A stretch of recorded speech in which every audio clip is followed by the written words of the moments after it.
and my use. Uh, Thank you, thank you. My name is Aaron Surma. We are recording this, as you just heard. I use he, him pronouns. I work for NAMI Juneau, and we are here to talk about mental health resources in Juneau. So if that's what you're expecting to hear about, then you're in the right place. If you're tickled by the bonus fruit fly management conversation, then all the better. What we want to do is let you know about some resources that exist. We are one resource, that's great, but like really the first thing we want folks to know is that we help people find other mental health stuff that exists in Juneau. And so we'll show some of the stuff that we have, the infrastructure that we have to help people find mental health resources in Juneau and talk through some of them and give a little bit more detail of some of them. We're hopeful to have a couple guest speakers who were planning on being here but haven't joined us yet. We were asking them to talk around the 12:15, 12:20 point, so hopefully they join us before then. And if not, we'll just roll through. Feel free to ask questions as we go. I think, Meryl, if you could point out questions that come in the chat box to me, if I don't speak to them, that would be helpful. Sometimes I start yammering and I lose track of what's happening in the chat, which is fine as long as someone's there to help me out. So thank you. And before we start, I'd like to share our land acknowledgement. So NAMI Juneau acknowledges that Zuntikihini, or Juneau, is the unceded ancestral homelands of the Akwaan. We thank the Akwaan and neighboring Taku Kwan for their stewardship of this life-giving land. We also recognize the resilience of Indigenous peoples of Alaska in the face of past and present trauma. To move forward, our work in Southeast Alaska requires a deep understanding of the harm, suffering, and pain caused by colonization, racism, and unjust actions. Our mission of promoting mental health is only complete once we honor the wisdom and different ways of knowing and commit ourselves to being a part of the healing and liberation process with Alaska's Indigenous peoples now and for future generations. And we like to share that when we are inviting folks to a thing, to recognize that it's not fully our place to invite folks to. And also to share some of why we think that supporting Indigenous people is mental health and a part of our mission. So thanks, y'all. So like I said, we want you all to know resources that exist. So let's get to it. I think the very first thing for you all to know is that we are a resource. So you can call or email us if you have specific questions about finding a mental health resource. We have websites and guides and whatnot. Sometimes it's easier to just talk to a human. So calling us, human beings, is one option. Meryl and I are the two most likely people to answer the call, and we'll walk you through finding a mental health resource, whether it's you or for somebody else. Our number is on our website and it's easily Googleable, but I just put it in the chat just in case, 463-4251. You can also send an email address to our general email address. I think that's the best way for general inquiries, namijuno@gmail.com, or you can just email us directly. And on our websites that we'll get to in a minute, there's little contact us options on there.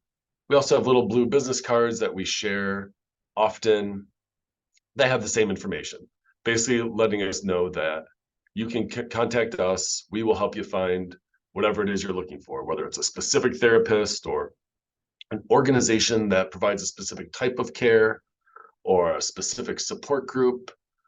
Whatever it is, we are along for the ride to help find the help that is relevant for you or the person that you're supporting. So please use us as a resource early and often. We also try to do webinars like this to kind of push the information out there, so we are not the only people providing this service, but it is a service that we are happy to do so. With that, I think let's get into looking at juneaumentalhealth.org. I'm going to share my screen. Please say something if you're not seeing the screen right now, but we should be at juneaumentalhealth.org. This is a website that we maintain. We update it regularly. It's in the middle of being updated right now. So our private practice listing is, we probably heard back from like half the people in the past week or two, and hope to hear back from the others soon. Our organizational listing is partially updated right now. So if you see something that looks off, it is, and we're updating it. So An email would be the most helpful thing if you see something wrong, but we are working on filling it all out, getting it updated. That's what I'm looking for. So this is JuneauMentalHealth.org, and there's 4 tabs on the top, and each tab has a different type of information. So the first one is community mental health organizations. These are the provider organizations that exist in Juneau. And we have them broken up into 3 categories. We'll dive into each of the categories in a second. But the first is adult mental health services. The second is youth mental health services. And the third is substance use services, again, all in Juneau. So those are the 3 categories of services that we're looking at here. And this is organizations. So this isn't like individual therapists listed here. This is organizations like JAMI, Gastineau Human Services, Clinton Haida's CBS services, Search, BOPS, all the places that we know of, the organizations that we know of, they are listed on these as provider organizations. So the first one we're looking at is the adult matrix. And here we go. It's a little blown up and large and nice.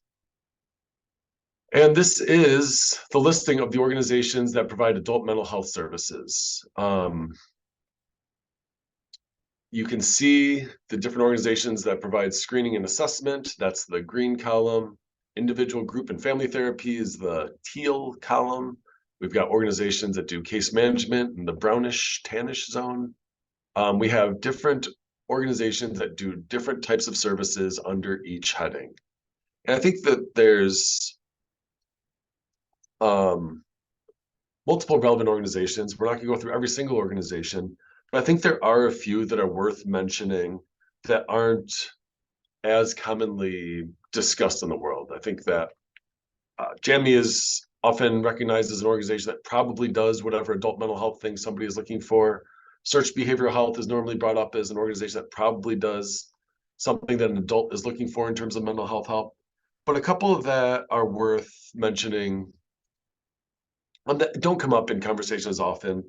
One is Gastineau Human Services. So I think fewer folks are aware of Gastineau Human Services when I bring them up and mention them.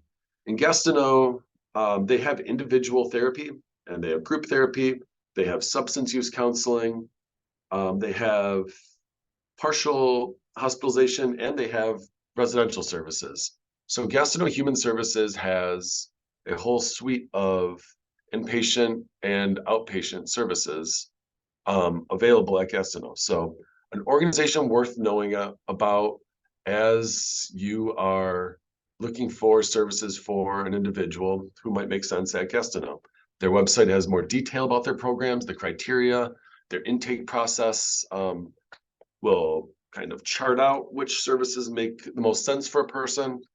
But I think it's helpful to know that Gastineau has more than some people are aware of, and in particular, individual and group therapy for both mental health and substance use issues. So something that I want to mention that is not always known by everybody. Another one is Clinton Haida's Community Behavioral Services. We see them on here under case management. If you see my little cursor, ooh, let's see if does this guy do something? No, it doesn't do something. I'll just circle around, but Clinton Haida's Community Behavioral Health Services Healing Center does case management, does screening and assessments, does individual, group, and family therapy, and they have other non-therapeutic support groups as well. And that's something that it's been around for a couple years now, 2 years, 2.5 years, I think. But still, I don't think everybody is aware of what TNH are providing over there. So they have a pretty simple intake process on their website, and we can maybe, Meryl, how do we get to their website? Here we go. I put it in the chat. Thank you. Great. So they have a pretty quick intake process. It's in the chat. Meryl shared it. And anybody who is a tribal citizen can receive free mental health services from Clinton Haida's Community Behavioral Services. And that's a tribal citizen both in Juneau and outside of Juneau. They provide telehealth services as long as the person's in Alaska. So you can fill out the intake form. They normally try to respond to people within 24 to 48 hours. I think that's still a thing that they were trying to do. And it's a free resource for tribal citizens and spouses of tribal citizens. And again, they have multiple therapists. And it's worth knowing about. That's a quick overview of some of the adult mental health services. Unless Meryl, did Sarah or Tressa join us yet? It doesn't look like it. I did email them the link again, so. Well, great. Then let's move on to youth mental health services. And similar to the adult mental health services, the youth matrix has different categories, and it has the organizations that provide services in those categories. So you see screening and assessment, individual group and family therapy, medication management. These are the organizations that do those things for youth mental health. And the thing that I really want to mention is that the Teen Health Center exists, and the Teen Health Center is available for anyone who is high school aged.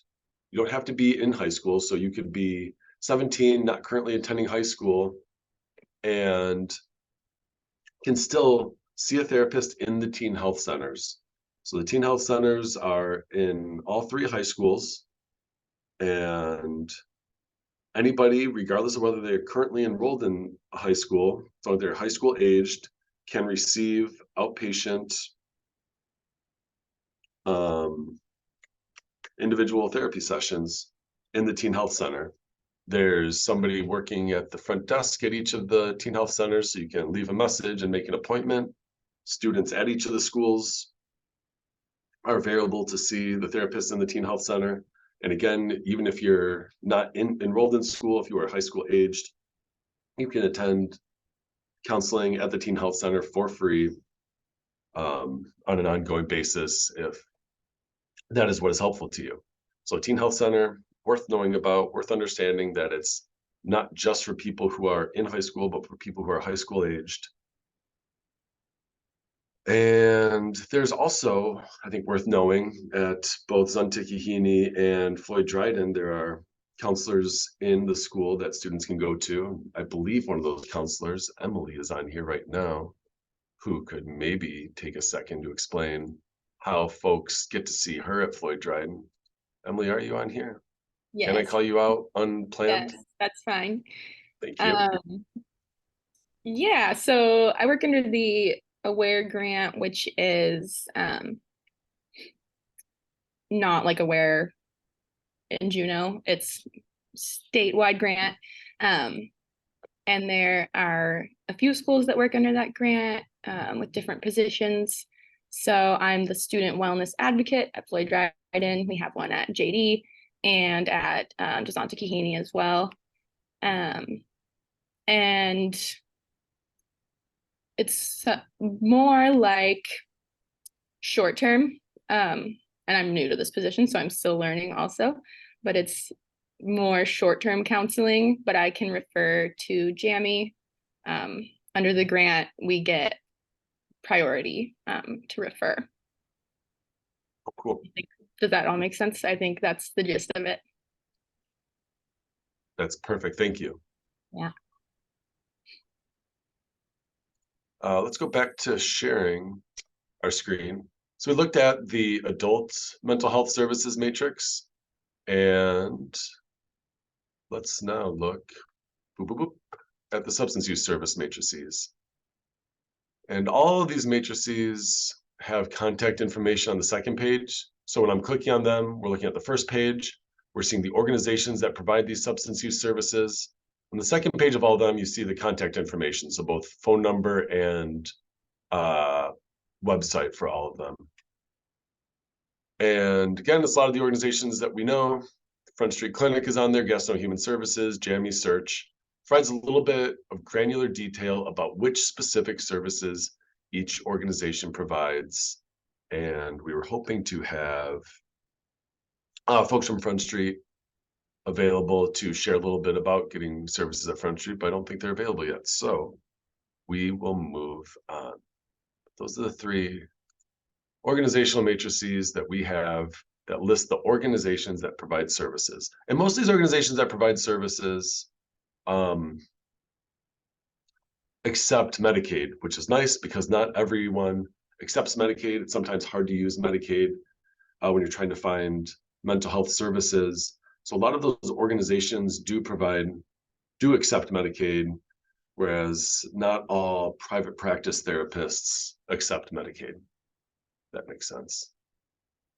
I think that's been a lot of information so far. Do y'all have questions? Stuff you want to hear more about before we move on to finding private practice therapists? Are the matrices available for us to have for later?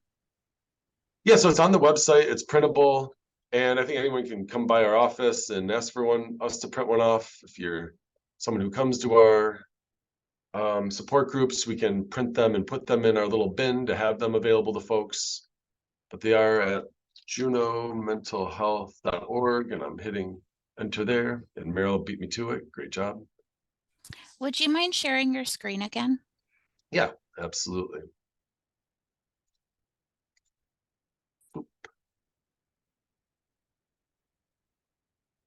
Thank you. Sure.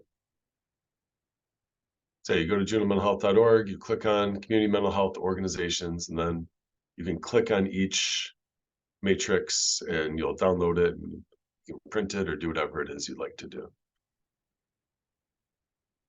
All right, thanks. Yeah, my pleasure. So let's move on to the private practice providers now. I get a lot of phone calls asking folks how to find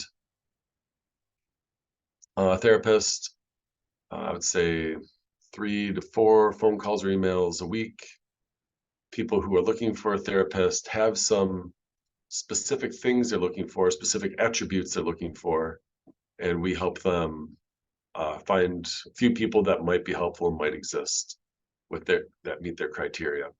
So here is our private practice provider listing. I went to juneaumentalhealth.org. Let's start over again because I was just kind of doing it without narrating. juneaumentalhealth.org, then private practice providers. This is us looking for individual private practice providers. We have therapists, psychiatrists, and psychologists in the listing, and we can sort it in all kinds of different ways based on our preferences. So I think the most common way to search is to look for whether or not somebody is accepting new clients. So we can just click the filter here for accepting new clients. And we have 31 people who do accept new clients. As we scroll down, Andrew Spence is accepting new clients. Anna Lindgren is accepting new clients. Brendan Kiernan is accepting new clients, so on and so forth. And we can tab through each page. It is all people who have indicated that they are accepting new clients. It ends up being 31 people. We can reset that and go back and search for other criteria. So we can search for a therapist who is accepting new clients and does telehealth, and that will get us to 24 individuals. We can scroll through here, scroll down, and then tab through, page through to see all of those 24 individuals. We can further narrow it down and do what type of insurance they accept. So we can say Premier, Blue Cross Blue Shield, which might be the same thing or might not, I never remember. And that gets us down to 11 individuals. So that's another way to engage with this website. The final way, we'll go back to the private practice provider listing, and we can search for specific keywords. So we were just filtering just now. We were filtering for people who are accepting new clients, for people who offer telehealth, for people who do these categorical things. But we can also search. So we can search for DBT, for example, and see all the therapists who wrote DBT in their posting, even if it's not a little filter box. So looks like there's 12 individuals who mentioned DBT in theirs.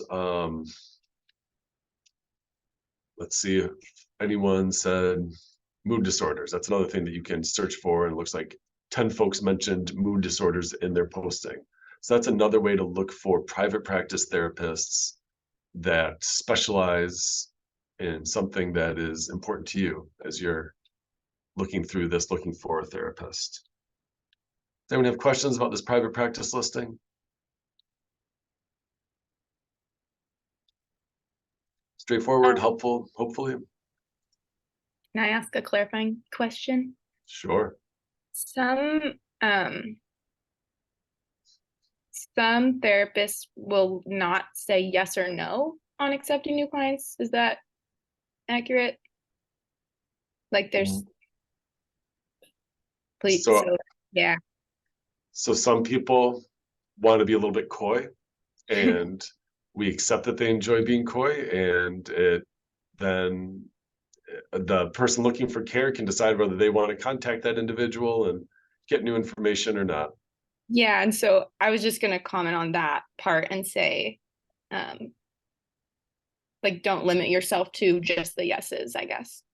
It's more to look through, but yeah, find the person that's right for you and then reach out if you have the capacity to do that. Yeah, absolutely. And some folks take the scattershot approach and reach out to a lot of therapists, hoping that they'll hear from one more quickly. Some people like to fall in love. I'm a big fan of falling in love, and you put all your hopes and dreams on one person. It's always a tricky thing. It's always kind of a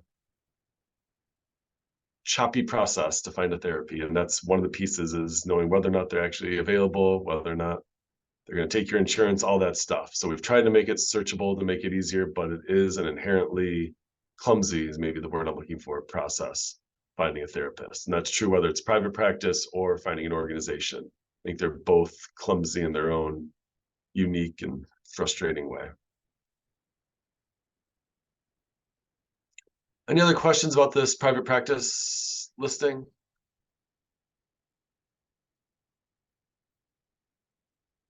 Let's move on to the next tab, which is support groups. So our support group tab, it's not just a really clever name, it's also a descriptive name, and it lists a bunch of different support groups that exist. Alcoholics Anonymous are the most commonly referred to support group. I think it's pretty well known. I think that Juneau is pretty lucky to have such a regularly updated list of AA meetings. I think that's pretty awesome. Normally listed by whether or not it's virtual or in person. The AA group has their stuff together. It's a findable group, which is great. You see a lot of different groups listed here, support groups, and the common theme is that they are free and not led by an expert necessarily. Like support groups, normally peer support, so other people who've experienced the same thing, and some of these groups are led by somebody who is a seasoned leader, but they are not meant to be treatment. They're meant to be peer support, individuals supporting one another. And that's the idea of this support group listing here. And the last thing I want to mention is the LGBTQ plus resources, which bounces from our Juneau mental health website to our NAMI Juneau website. We decided that because this is so nicely crafted, why make it twice? So we've got it nicely crafted in one place on the NAMI Juneau website, and the JuneauMentalHealth.org bounces you over here. The number one thing I want to mention is that we have funding available for gender affirming items for Juneau youth. Young person can click here to request an item. We might as well actually do that and see it. And gender affirming is anything that they define as gender affirming. So clothing, binders are the two most common things that are requested, but anything that is gender affirming, we will help purchase for them. So this is where you go to click to request an item. This is what the little request form looks like. And that is one of the LGBTQ plus resources that are on that tab on our website. There's some LGBTQ plus resource cards that we've scattered around town in the past, and some items that are below this that are being updated. So we won't scroll down to them yet, but they will be released soon. So that is the stuff at JuneauMentalHealth.org. got a couple other resources to mention, but does anyone have questions about these resources first? Seems fairly straightforward. There's organizations and there's humans. All are doing their best to provide mental health support, and it exists.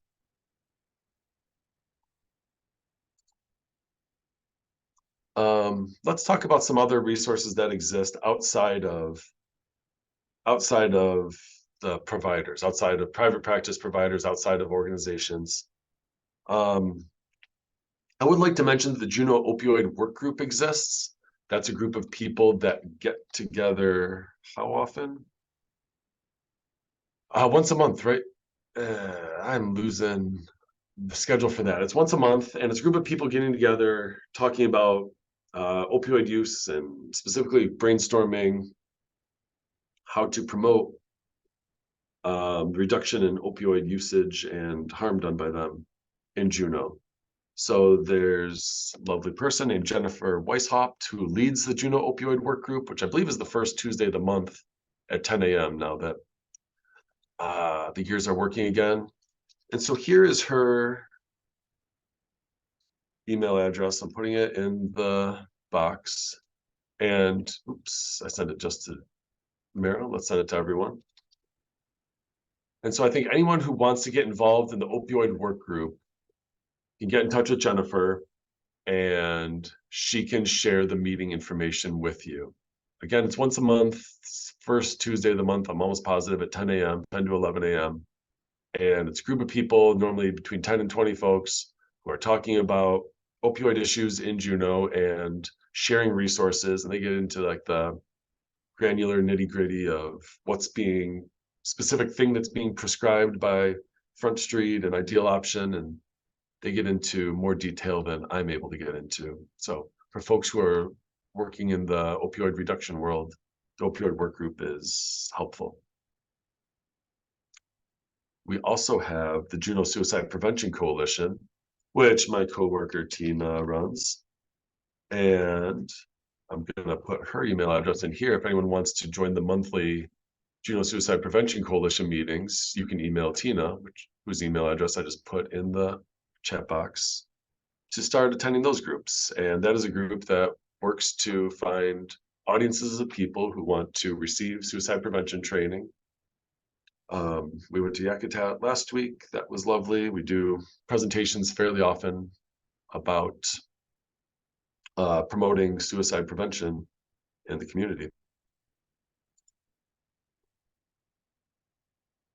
Another question that we get is about finding housing. And we have 3 housing navigators in Juneau. And Jackie is the navigator that I refer people to the most. So I'm putting Jackie's email address in here. But Jackie works at St. Vincent de Paul from 9 a.m. to 2 p.m. on weekdays and meets individually with people who are looking for housing. So I work in the Teal Street Center. We're right next to the Glory Hall. We regularly speak with folks who are unable to stay at the Glory Hall, and they're asking where can they stay. And I walk over to Jackie at St. Vincent de Paul, right next door to us. And Jackie is able to help them at least know what resources are available. As we all know, it's hard to find housing. Adequate housing does not exist, but Jackie is aware of the things that do exist. So Jackie's email address is there, and she's our neighbor working out of Smith Hall, and is just a lovely person in general. And as Jordan mentioned, there's also 2 youth housing navigators at Zach Gordon Youth Center. So folks can call the Zach to help to find youth housing resources. Real quick, while you're talking about the Glory Hall, there are actually 3 navigators there also.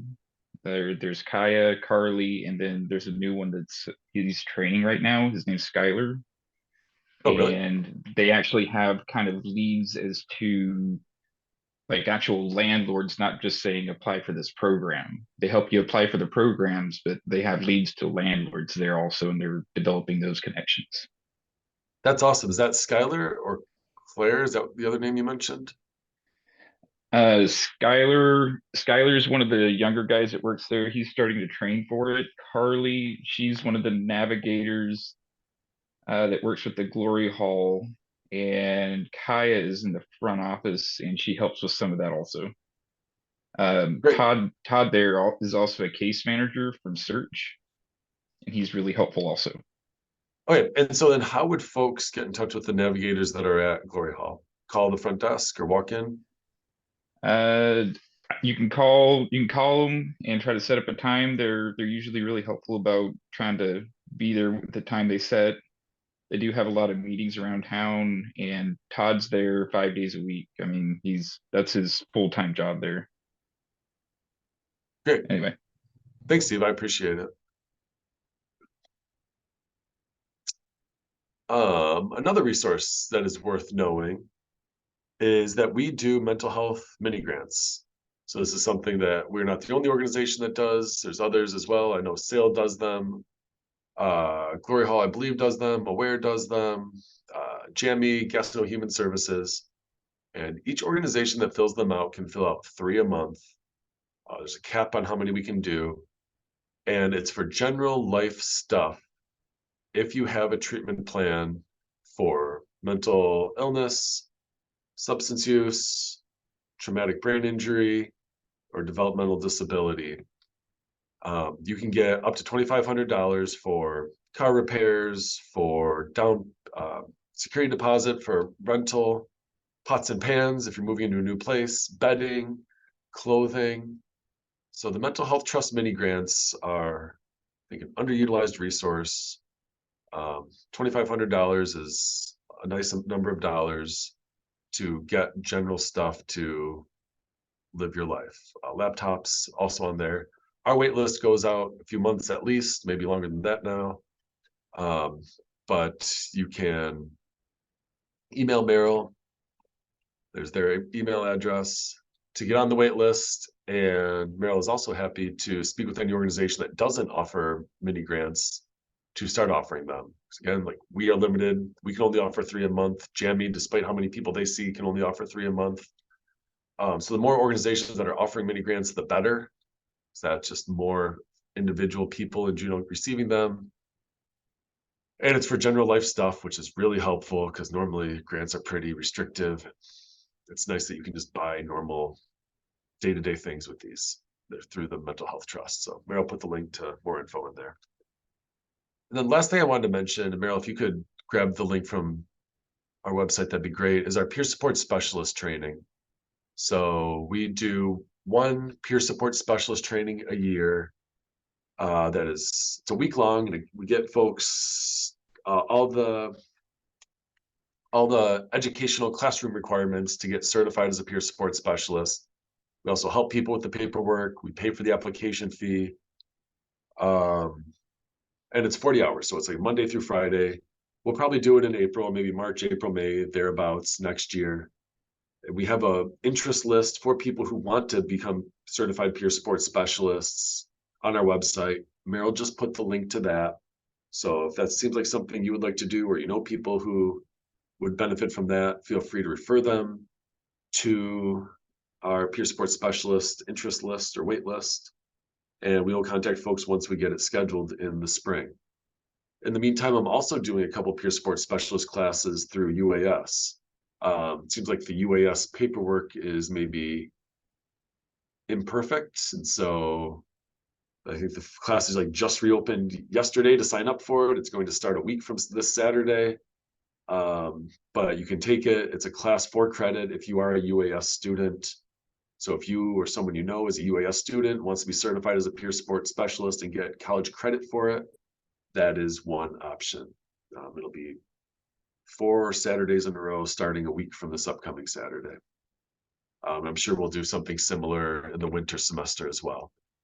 So happy to have people attend our trainings or direct people to other trainings. I know Alaska Behavioral Health does peer support specialist trainings. They'll do like 3 hours every Tuesday for 10 weeks. And they'll do like, Saturday and Sunday for 5 Saturdays and Sundays. They have all kinds of different online schedules for people who want to get that certification or that credential online.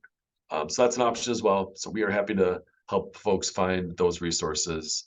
But we also offer it in person, and I love it. I'm a big fan of it. I think it's one of the most helpful things I've done is become a certified peer support specialist, and I'm very proud to teach the class. And I think the folks who attend the class, regardless of whether they want to use the credential or just want to spend a week talking about their mental health with other people, I think folks get a heck of a lot out of it. So I strongly encourage it, regardless of whether you want the actual credential. If you are somebody who is in recovery from mental illness or substance use and want to consider it a strength instead of a burden or weakness or something to be ashamed of. I think that's where the magic was for me, at least. I'm very grateful to be a part of the peer support specialist world. I don't know if that's a lot of stuff. Questions, thoughts, Aaron, fears? I did see that Tressa is maybe here Oh, now. right on. Tressa, are you here? I am here. Yeah. Hello. What's up? Thank you for being here. It's great to have you. Yes. So Tressa, could you share a little bit about what's going on at Front Street? Give a little bit more information. How do people get in? What are the services offered? What does Yes. Front Street do and what does Front Street not do? Like that's I all can- helpful information. Yeah, I can go over all of that stuff, not a problem. So, as some of you may know, or all of you may know, we are rapidly expanding services here at Front Street Clinic, and it's kind of like growing crazy. We now have 2 locations, one downtown, right next to Ben Franklin there, which you're all probably familiar with. And then we also have the new location out at Housing First in Lemon Creek. So we've got 2 offices. At both offices, you can access primary care support, you can access behavioral health services. At the downtown office, you can also access dentistry services. And currently, we do not have any therapists. However, we have a therapist who starts next week, so not far along. And then we are actually almost getting to full staffing. So we have a little less hours at the Housing First location right now in Lemon Creek, just because we're trying to figure out staffing and get people hired, and all that transition takes a little bit of time. But we have almost got that stuff sorted out, and hopefully by January, everybody will be trained up and ready to go and kicking it. We offer case management support services. We offer behavioral health, counseling, therapy, group services. We do primary care and referrals for medical stuff. We can get you connected with dentistry. The OTP is a little bit different than us. They do this methadone clinic, and they're open 6 days a week in the mornings. And to get going with OTP services, all you got to do is walk in the door and let them know that you want to do that. That's at our Front Street location. That's downstairs at the bottom. If you go around to the back of the building, kind of right by Barnaby Brewery there, the entrance for the OTP is right there, and you can just walk in. They're open 6 until noon every day. And that's when you can walk in and get signed up for methadone services. If you want to get signed up for behavioral health, get therapy going, anything like that, you can just call our front desk or walk into either of our locations at Housing First or downtown here and let them know that you're interested in behavioral health services or scheduling a primary care visit, and we will get you scheduled with the next available person. Our front desk staff will probably ask you, if you're looking for behavioral health, just a little bit about what's going on so that we can hopefully assign you to the therapist or case manager who's going to work best with you. For instance, I do a lot of work with families and with kids. And so when those people come in, I usually get them on my caseload and my counterpart gets other people. And then we also have Todd, wonderful, amazing Todd. I know we were talking about him earlier, out at the Glory Hall, 48 hours a week. He's out there from 8 to 5, Monday through Friday. doing case management support out there as well. And he is a case manager and CDC, so he does chemical dependency counseling as well. And you can get connected with him if you are, you know, homeless and needing place. You just walk into the Glory Hall and go bug him. Is probably the easiest way to catch him. But that is kind of what's going on. Anybody have any questions? Yeah, thanks, Tressa. So Front Street is a part of Search, but it still has its own intake process separate from Search. So if I want to receive services from Front Street, I go to Front Street. I don't call like main search numbers. Is that correct? Yeah, so don't call, if you want to go to Front Street, don't call like ELMC number. You're going to call, it's 907-364-4565 is the Front Street number.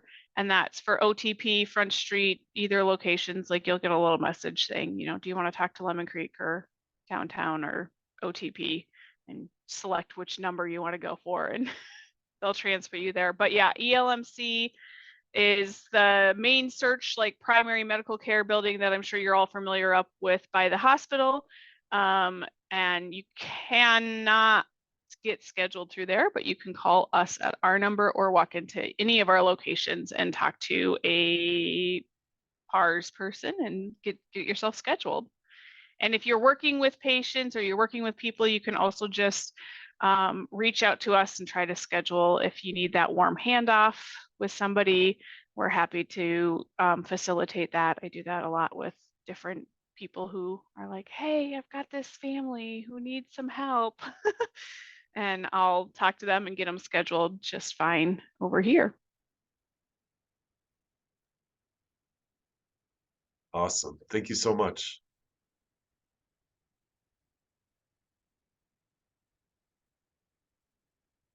Does anyone else have any other questions or thoughts about finding mental health services in Juneau?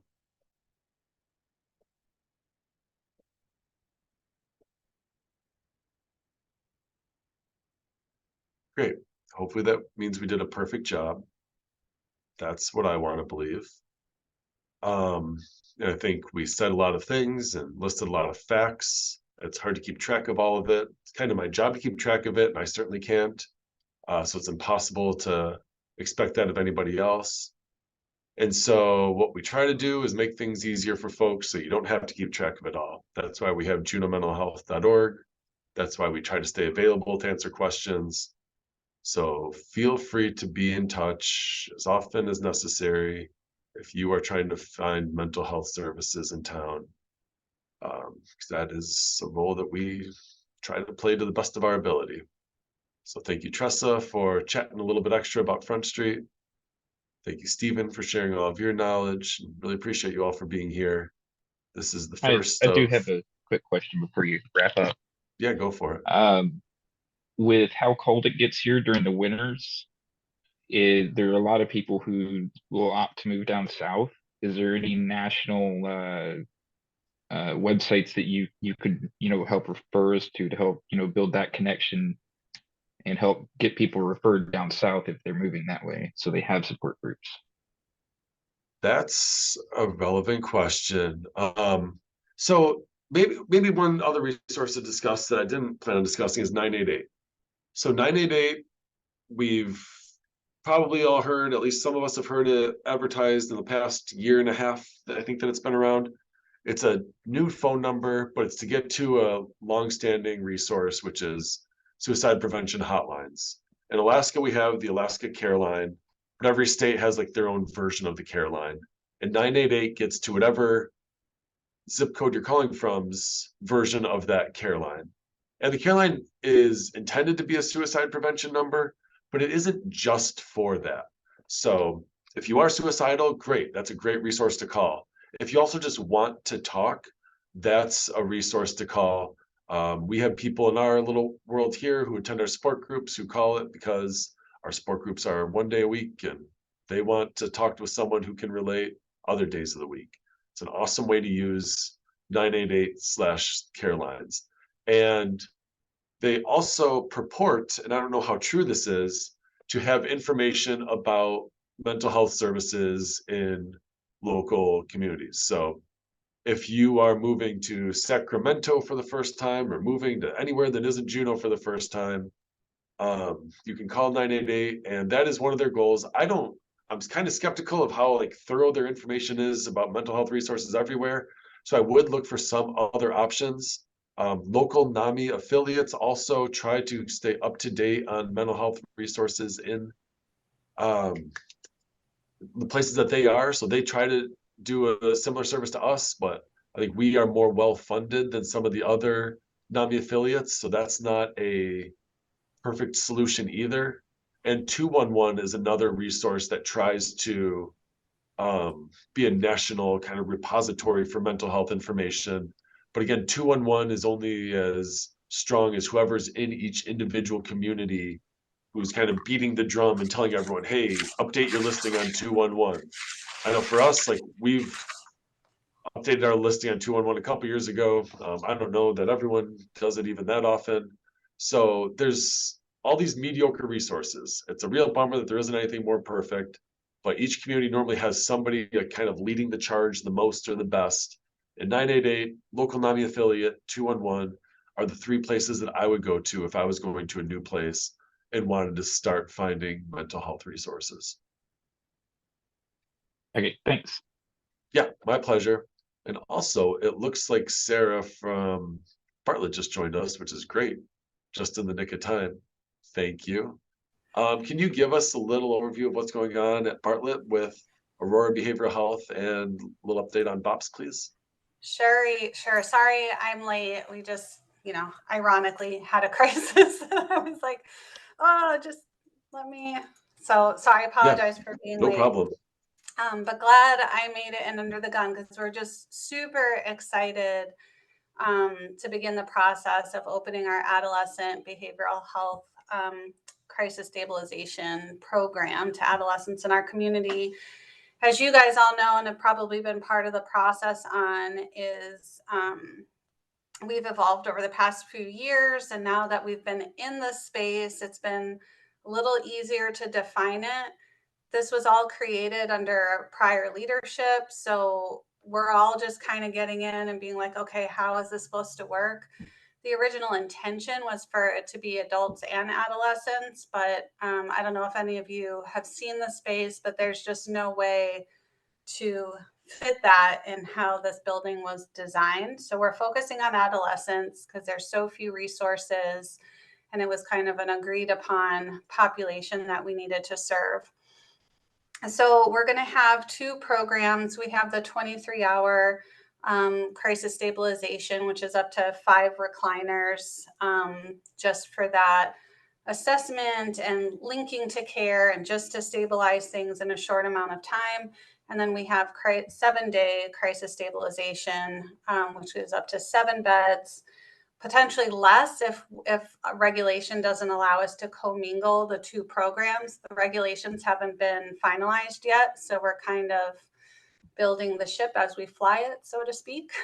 But we're licensed as a subacute facility. If adolescents have acute behavioral health needs, they would still go to the hospital and be in the inpatient setting. We're working very closely in collaboration with the ER to ensure our triage, medical evaluations, assessments, and treatments are all aligned. Like I said, state regulations are in progress. They're almost finalized. We're really eager to see them. Our plan is to have a staggered opening starting toward the end of December. We plan to start with local patients and just 23-hour stabilization to get that flow and that process all well established, and then grow into the 7-day. Between now and when we open, which we're hoping is toward the end of December, we're doing extensive work on establishing a supportive and therapeutic milieu on the unit. We're going through clinical scenarios with our adolescent crisis patients, just to make sure we're all fully prepared. Our crisis navigators are working hard on outreach to our community partners so we can streamline processes there. And we're really excited. We're bringing on Dr. DeJoya. He's going to be our medical director. He arrives in Juneau the end of October.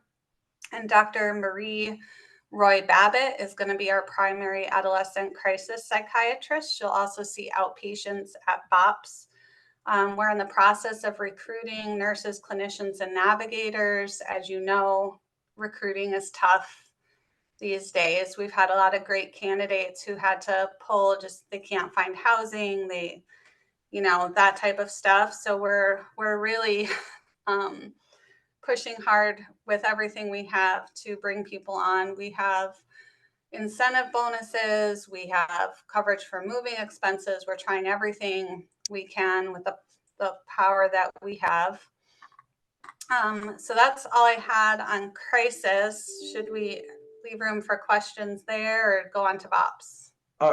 Yeah, so the 23-hour stabilization, is that what we're calling it, stabilization?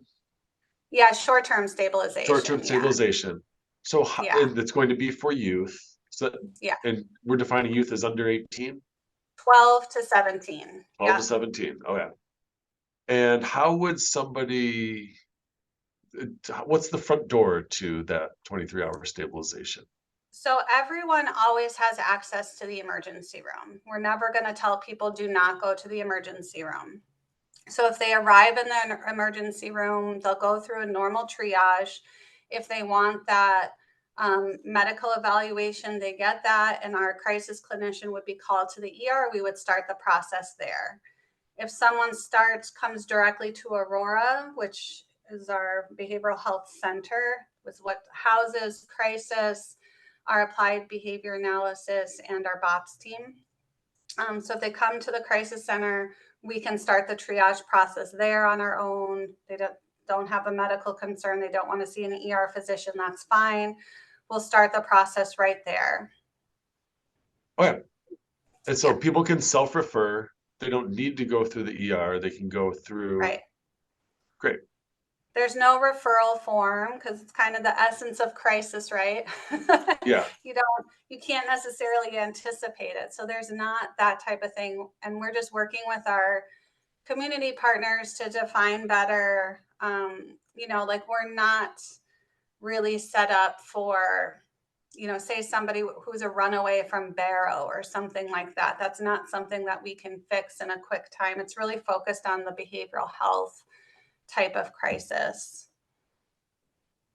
And what would the qualities of that crisis be that would make it likely for somebody to be admitted as opposed to referred elsewhere? Like what conditions in a young person's life should we look for, we as community members, community partners, it's like, oh, that would be a great thing for 23-hour short-term crisis stabilization? So I think if you ask yourself, is this something that could be stabilized in that short amount of time? Like we can't handle housing in 23 hours. You know what I mean? That is a longer term issue. Now we are hoping to have an arm on this for outpatient follow through so they can still use our navigators to help with housing and all of that. We're not just saying, no, you got to go elsewhere. We don't turn people away.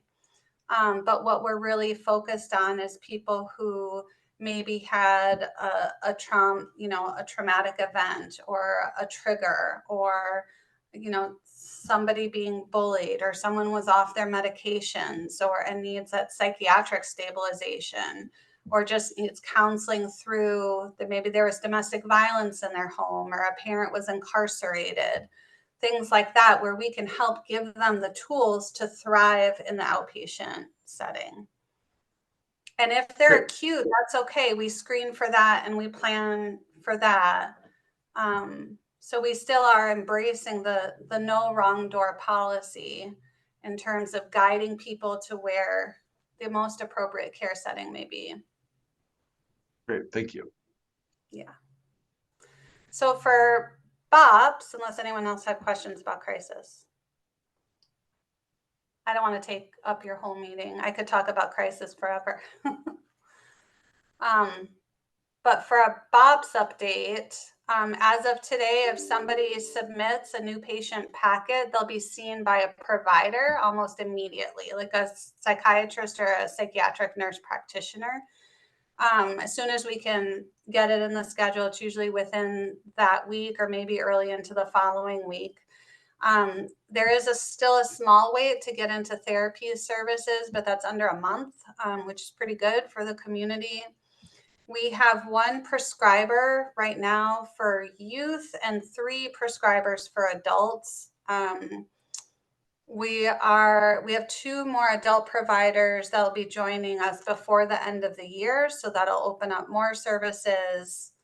And in terms, you had asked, like, what services do we provide at BOPS right now? We're doing psychiatric evaluations, follow-up appointments, individual and family psychotherapy, and we're hoping to get groups back. That groups kind of fell off during COVID. So we're trying to get through our wait list, see where we have clinicians available to do some group work, and then rebuild into groups. And that's great to hear. I know we in particular hear from a lot of folks who want more groups in town, and like we offer peer support groups, which is lovely, but it's different than treatment groups. So I think a mix of both in the community would be very welcome. So very glad to hear that. Thank you. Yeah. That's all I had, unless you guys have questions.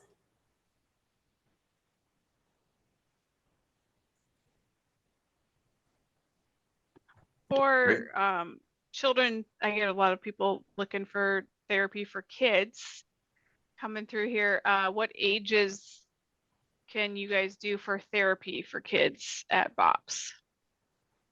I want to say, I'll have to get you the exact number, but I know we have some elementary school kids. I don't think anything younger than elementary school right now. But we are heavily recruiting for a therapist for kids and adolescents, especially because we expect, an uptick once our crisis services start opening for youth. But we have a few elementary school kids. Thanks. Mm-hmm. Thank you, Sarah. Appreciate your time. Glad you were able to join us, even in the midst of a crisis. That's very generous of you. So thank you very much. No problem. Happy to be here. Thanks for including us. We really appreciate that. Yep. I know folks are rooting for those services to get online, and glad we were able to get a little bit more information about them. We still are working on the space. Like, there's still some work being done up there. So we're just really eager to get in there and get going. It's been so long. So, Me and Meryl and Mark are working in a brand new building that is still not completed also. Yeah. So we know what that's like. It's a lot. But thank you. Yep. Appreciate you joining us. Everyone, appreciate you all being here. And just please continue to use this as a resource. So email, call, submit on our websites, or just go to the websites or whatever it is. Keep using us. That's why we exist. Thanks for being here.